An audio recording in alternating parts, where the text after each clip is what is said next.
First ever factory outlet Mukunda jewelleries KBHP Somajiguda Suchitra Hanamkonda Kothapet Chandanagar Khammam. నమస్తే అమ్మా. నమస్తే అమ్మా. అమ్మ, దీపావళి పండుగని ఏ విధంగా జరుపుకోవాలి? ఆనందోత్సాహాలతో జరుపుకోవాలమ్మా. ఆనందోత్సాహాలు ఎలా వస్తాయి? అది కదా ముఖ్యం. ఎందుకంటే నరక చతుర్దశి రోజునే తెల్లవారుజామున అభ్యంగన స్నానం చేస్తారు. అభ్యంగన స్నానం అంటే ఒంటికి నూనె పెట్టుకుని, పైగా ఈ రోజు చేసేది ఏమిటంటే పెద్దవాళ్ల చేత తలంటి నూనె పెట్టించుకుని మంగళహారతులు ఇప్పించుకుని, ఆ తరువాత ఒంటికి అంతా బాగా నూనె పెట్టుకుని నువ్వు పిండితో ఒళ్ళు రుద్దుకుని, కుంకుడుకాయ షీకాయ ఎవరికి ఏది ఉంటే అది, ఈ రోజుల్లో అవి కాకుండా ఇంకేదైనా రసాయన పదార్థాలు ఉన్నాయిగా వాటితో తలస్నానం చేయించటం. వీలైతే చాలా మంది అమ్మ ఈ ప్రాంతాల్లో నీళ్లు కాగుతో కాచుకునేవాళ్ళు కదా పూర్వకాలం. ఆ కాగుని ముందు రోజు తోముకుంటారు, దానికి కూడా పసుపు అవి పెట్టుకుంటారు ముందు రోజే. ఆ రాగి కాగులో కాగినటువంటి నీళ్లు పోసుకుంటారు. అంటే ఇక నుంచి వేడి కావాలి మనకి శరీరానికి, చలికాలం వస్తూ ఉంది కదా, వాతావరణంలో మార్పు వస్తుంది కదా. నువ్వుల నూనె రాసుకోవడం అందుకే వాతావరణంలో చర్మాన్ని శరీరాన్ని రాబోయే మార్పులకి సిద్ధం చేసుకోవడం. అవును. ఇలా ఎప్పుడు చెయ్యాలి ఈ అభ్యంగన స్నానం అంటే? ఇంకా చంద్రుడు ఉండగా చెయ్యాలి. అంటే తెల్లవారుజామున అప్పుడు చెయ్యాలి. చేస్తే పెద్దవాళ్ళు ఎవరైతే ఉన్నారో మగవాళ్ళు, వాళ్ళు యమతర్పణాలు ఇచ్చుకుంటారు ఈరోజు. యమాయ ధర్మరాజాయ అంటూ ఔదుంబరాయ అని చెప్తూ ఆయనకి శ్లోకం ఉంది, చదివి తర్పణాలు ఇచ్చుకుంటారు. పిల్లలు అప్పుడే మొదలు పెట్టేస్తారు, తలంటి పోసుకోగానే టపాకాయలు కాల్చుకోవడం. వాళ్ళ ఇష్టం. ఎక్కువ కాల్చరు, అప్పుడే తెల్లవారుజామునే టపాకాయలు కాల్చుకుంటారు. ఇంట్లో నరక చతుర్దశి నాడు కొత్త బట్టలు కట్టుకోవడం, పిండి వంటలు చేసుకోవడం ఇవన్నీ ఉంటాయి. దీపావళి నాడు ఇంకా తలంట్లు పోసుకోవడమే ఉండదు. మగవాళ్ళు మాత్రం తల మీద నీళ్లు పోసుకుంటారు. పోసుకుని అమావాస్య గనక పితృతర్పణాలు ఇచ్చుకుంటారు. వాళ్ళు ఇచ్చుకుంటారు, పిల్లలు ఆడవాళ్ళకి సంబంధం ఏం లేదు. ఆ రోజేమో యమతర్పణాలు. ఈ రోజు పితృదేవతలకి తర్పణాలు, యముడికి కూడా ఇస్తే ఇవ్వచ్చు. యమతర్పణాలు ఇవ్వటానికి గల విశిష్టత ఏంటి? దీని వెనకాలన్న ఆంతర్యం? నిజానికి మనం దీపాలు వెలిగించుకోవడం ఇవన్నీ కూడా దీనికని చెప్పుకుంటూ ఉన్నా, ఆనందంగా చేస్తున్నాం. ఈ రకంగా ఉన్నా ధనత్రయోదశి, నరక చతుర్దశి, దీపావళి ఈ మూడు కూడా పితృదేవతారాధనలుగా కనపడుతూ ఉంటాయి. ముందు రోజే ధనత్రయోదశి నాడు సాయంకాలం యమదీపాలు పెడతారు. ధనత్రయోదశి అంటే ధన్వంతరి జయంతి. ధన్వంతరి జయంతి గనక ఆయుమాకివం అని చెప్పి ఆయనకి నమస్కారం చేసుకుంటూ ఎవరికి దీపాలు పెడుతున్నారు? రేపు పొద్దున రాబోతోంది నరక చతుర్దశి, అందుకని యముడికి దీపాలు పెడుతున్నారు. ఆరోగ్యం ఉంటే యముడు రాడు కదండి, అది అర్థం.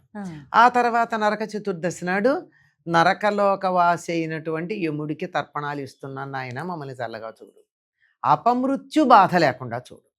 మృత్యువు లేకుండా అడిగితే మనం కూడా నరకాసురుడు అవుతాం. అపమృత్యు బాధ లేకుండా చూడమని ఆయనకి నమస్కారాలు చేసుకుంటున్నాం. అలాగే ఎప్పుడు కూడా ప్రతి అమావాస్య కూడా పితృతిథి, పితృదేవతలకు సంబంధించిన తిథి కనుక ఆనాడు తప్పనిసరిగా ప్రతి అమావాస్యకి ఇస్తారు పితృతర్పణాలు. అందులో ఇది యమకు సంబంధం దగ్గరగా ఉంది గనక ఈనాడు తప్పనిసరిగా పితృదేవతలకి తర్పణాలు ఇస్తారు. సాయంత్రం మగపిల్లల చేత దివిటీలు కొట్టిస్తారు, తెలుసు కదమ్మా.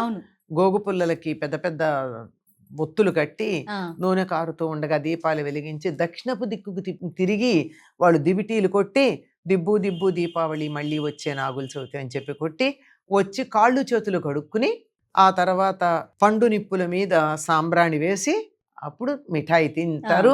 అప్పుడు దీపాలు పెట్టుకుని మనం అప్పుడు అది అంటే ఇదంతా కూడా దక్షిణాయనంలో వస్తోంది గనక పితృదేవతల్ని కూడా ఆరాధించే పద్ధతి మనకి ఈ కాలంలో మనకు కనపడుతూ ఉంది.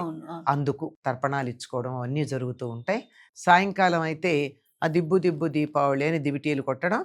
ఆ తర్వాత ఇంట్లో దీపం పెట్టుకున్న తర్వాత తులసి కోట దగ్గర దీపాలు పెట్టి, తులసిని ఇంకా రాలేదు కార్తీక మాసం రేపు వస్తోంది, కార్తీక దామోదరుణ్ణి ముందుగానే పూజించుకుని అప్పుడు ఆ దీపాలు ఇంటి చుట్టూరా పెట్టుకుంటాం. అంటే ముందుగానే ఆహ్వానం పలకటమే మన సంస్కృతి కదా. అందుకని ముందుగానే కార్తీక దామోదరుడికి మేము పూజ చేస్తున్నామని చెప్పి కార్తీక దామోదరుడికి తులసికి చేతైనటువంటి వాళ్ళు తులసి స్తోత్రం చదువుతారు, లేదంటే లక్ష్మీ స్తోత్రం, కృష్ణ స్తోత్రం అలాంటివి చదువుకుని, అవి రావనుకోండి అందరికి అన్నీ రావాలని నియమం కూడా ఏం లేదు కదా. అవి రాకపోయినా కృష్ణుడికి తులసమ్మకి దండం పెట్టుకుని ఒక్క స్థుతి అన్నా రాదా, వసుదేవ సుతం దేవం అని అన్నా రాదా, అలాంటిదన్నా చదువుకుని కృష్ణుడి దగ్గర అక్కడ దీపాలకు కూడా ప్రమిదలన్నింటికి కూడా 2 ప్రమిదలు పెట్టాలి, ఒకదాంతో ఒకటి పెట్టి వాటికి కూడా కుంకుమ అవన్నీ పెట్టుకుని వాటికి కూడా అన్నిటికీ కలిపైన ఒక పువ్వు పెట్టి ఇంతో అంతో వాటికి కూడా నివేదన చేసి